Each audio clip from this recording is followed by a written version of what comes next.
Selamat siang, Assalamualaikum warahmatullahi wabarakatuh. Salam sejahtera bagi kita semua. Pada kesempatan hari ini, saya Dr. Leonardo Teja Prasaja, Magister Kesehatan Masyarakat akan menjelaskan mengenai materi stunting di Indonesia.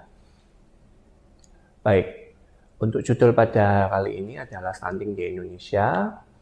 Kemudian berikut merupakan daftar referensi yang saya gunakan. Baik, di sini untuk latar belakang, sumber daya manusia itu merupakan modal utama untuk pembangunan nasional yang inklusif dan merata di Indonesia. Pembangunan Indonesia di tahun 2020 sampai 2024 itu ditujukan untuk membentuk sumber daya manusia yang berkualitas serta berdaya saing, yaitu sumber daya manusia yang sehat, cerdas, adaptif, inovatif, terampil, dan berkarakter. Tentu saja dengan diisi yang baik, individu-individu ini dari segala usia akan mampu mencapai potensi penuh mereka untuk memiliki kesempatan untuk memutus siklus kemiskinan dan kesejahteraan dari antar generasi. Baik, gambaran dari permasalahan gizi di Indonesia itu sebenarnya didasarkan oleh triple burden malnutrition, yaitu di Indonesia ini menempatkan di pembangunan bidang pangan dan gizi merupakan salah satu prioritas dari pemerintah Indonesia, yaitu untuk salah satunya adalah prevalensi stunting. Di sini untuk balita sebesar 27,67%. Ini merupakan dari survei yang sudah dilakukan pada 2019. Kemudian wasting sebesar 10,2%. Yaitu merupakan dari hasil Riskesdas pada tahun 2018. Anemia pada ibu hamil 48,9%, ini juga berdasarkan dari Riskesdas pada tahun 2018. Sedangkan obesitas merupakan salah satu dari triple burden malnutrition, di mana tidak hanya underweight tapi juga overweight. Sehingga obesitas ini juga pada usia di atas 18 tahun ini juga cukup banyak, 21,8%. Kemudian untuk faktor-faktornya, pertanian itu juga merupakan sektor kunci untuk mewujudkan status gizi yang optimal, tetapi penting juga memahami interaksi dengan sektor lain seperti pola asuh, sanitasi, air bersih, kemudian kualitas pelayanan kesehatan, serta sosial inklusi yang memiliki peran penting seperti kemiskinan, pendidikan, budaya, gender, agama, suku, usia, disabilitas, infrastruktur, serta teknologi dan industri ini merupakan salah satu kunci bagaimana kita mewujudkan suatu gizi masyarakat yang lebih baik dan optimal.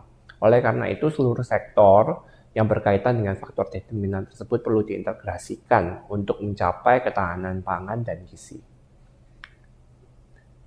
Setelah itu juga pada akhir-akhir ini dampak pandemi COVID-19 terhadap upaya perbaikan gizi dan kesehatan menjadi tantangan baru juga bagi pemerintah, serta untuk pencapaian dari Sustainable Development Goals, yaitu untuk tujuan kedua itu tanpa kelaparan. Selain itu juga dampak paling signifikan adalah melemahnya sistem ketahanan pangan dan sistem kesehatan yang menyebabkan semakin lebarnya ketimpangan akses dan menurunnya kualitas layanan kesehatan dan gizi. Baik, di sini merupakan salah satu faktor-faktor yang mempengaruhi dari status gizi. Jika kita lihat dari atas, ini merupakan konsekuensi antar generasi yang sudah saya jelaskan. Di sini memiliki konsekuensi, yaitu terdapat penyakit tidak menular, kemudian kesehatan, reproduksi, kematian dini, kecacatan, isolasi sosial, kemudian kematian dan kesakitan yang berdasarkan penyakit menular.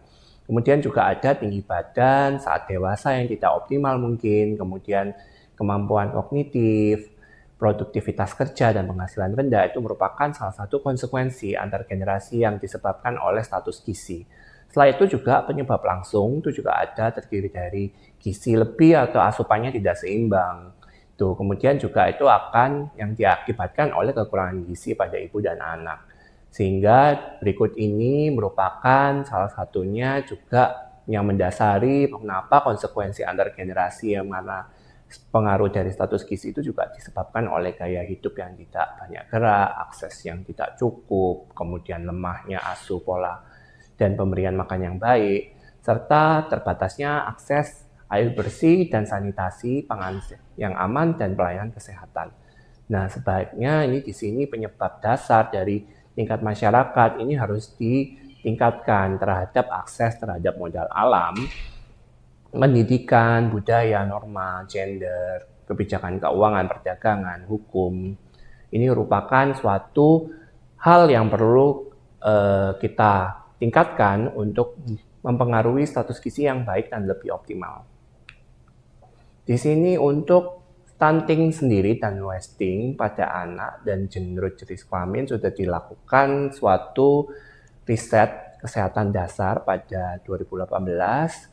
Di sini jika kita lihat untuk di bawah usia 5 tahun ini memang lebih banyak pada laki-laki, yaitu 31,7%.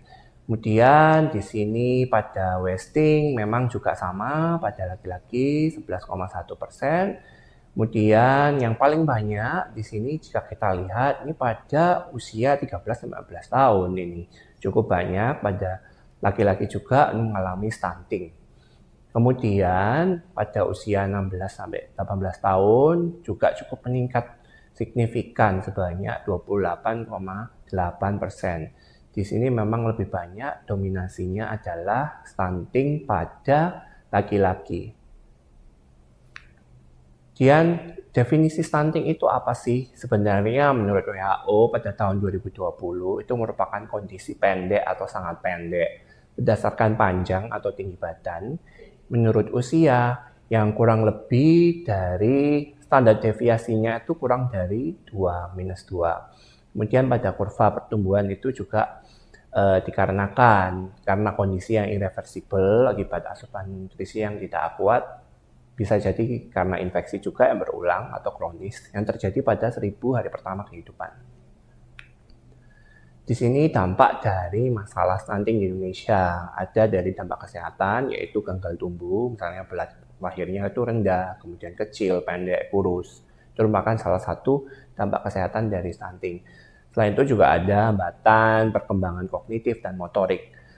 Gangguan metabolik pada saat dewasa itu juga sangat mempengaruhi dari dampak kesehatan. Ini jadi resiko penyakit tidak menular seperti diabetes, obesitas, stroke, penyakit jantung, dan sebagainya.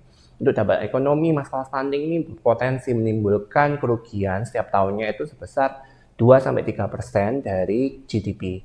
Kemudian ini kalau untuk masalah yang lain, jadi penyebabnya itu juga bisa disebabkan oleh berbagai faktor yang mendasari seperti asupan kalori yang tidak adekuat, yaitu dari faktor sosioekonominya, mungkin karena kemiskinan, pendidikan dan pengetahuan yang rendah, sehingga praktek pemberian makan untuk balita dan batita ini cukup jelek. Kemudian peranan protein hewani dalam empasi itu juga kurang, sehingga asupan kalorinya juga tidak kuat. Adanya penelantaran, pengaruh budaya, mungkin dari pemberian makanan yang tidak adekuat itu juga berpengaruh. Kemudian ketersediaan bahan makanan setempat itu juga salah satu faktor bagaimana penyebab stunting itu disebabkan oleh keadaan sosial ekonomi. Kemudian kebutuhan yang meningkat ini bisa jadi karena penyakit-penyakit tertentu seperti penyakit jantung bawaan, kemudian alergi susu sapi, kemudian berat badan yang lahir yang sangat rendah, kelainan metabolisme bawaan, infeksi kronis yang disebabkan oleh kebersihan personal yang jelek, yang bisa menyebabkan diare kronis. Setelah itu juga penyakit-penyakit yang dapat dicegah dengan imunitas, imunisasi, kemudian seperti tuberkulosis, TBC, difteri, pertusis, dan campak. Pencegahannya bagaimana untuk masalah stunting ini bisa dilakukan. Jadi pada saat remaja putri itu dilakukan screening anemia dan konsumsi tablet tambah darah. Pada masa kehamilan itu bisa juga disarankan untuk rutin memeriksakan kondisi kehamilan ke dokter. Perlu juga memenuhi asupan nutrisi yang baik selama kehamilan dengan pemberian makanan yang sehat serta asupan mineral seperti zat besi dan asam folat dan yodium harus tercukupi dengan baik. Untuk balita disarankan menerapkan inisiasi menyusui dini atau IMD. Di sini sesaat setelah bayi itu lahir, segera lakukan inisiasi menyusui dini agar berhasil menjalankan ASI eksklusif. Selain itu juga dilakukan pemeriksaan ke dokter, bisa juga ke posyandu atau puskesmas ya yang berkala untuk memantau pertumbuhan dan perkembangan anak tersebut.